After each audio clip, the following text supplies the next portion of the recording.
सबैजनालाई नमस्ते। एउटा आइपिओको बारेमा जानकारी लिएर आएको छु।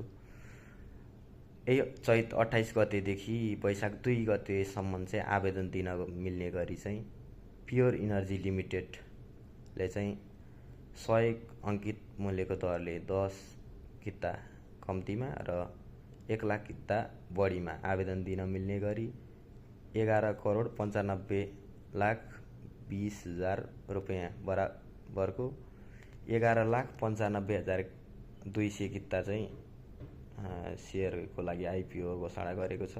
तोसँगै त्यसका 2% चाहिँ स्थानीयको लागि र 1,60,00,000 चाहिँ वैदेशिक लगानीकर्ताहरू जो चाहिँ विदेशमा बसेर रेमिटेन्स एकाउन्टबाट आइपिओ भर्नुहुन्छ उहाँहरूको लागि चाहिँ 10% गरेर त्यसमध्येको 12% सेयर चाहिँ अलरेडी त्यसको चाहिँ आइपिओ खुलाइसकेको र त्यसको रिजल्ट पनि आइसकेको छ। अब यो सँगै 28 गतेदेखि 2 गतेसम्मको म्यादमा चाहिँ सर्वसाधारणले भर्न पाउनुहुनेछ। त्यसको चाहिँ कम्पनीको चाहिँ बिक्रीको लागि नोबेल इन्भेस्टमेन्ट रहेको छ। यो कम्पनीको चाहिँ 20 मेगावाट चाहिँ क्षमता रहेको छ र यसको योजना चाहिँ 2,02,60,00,000 बराबरको छ।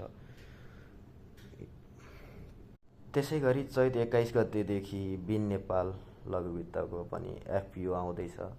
त्यसको अलरेडी सेकेन्डरी मार्केटमा 2,989 रुपियाँ चाहिँ कारोबार भइरहेको छ।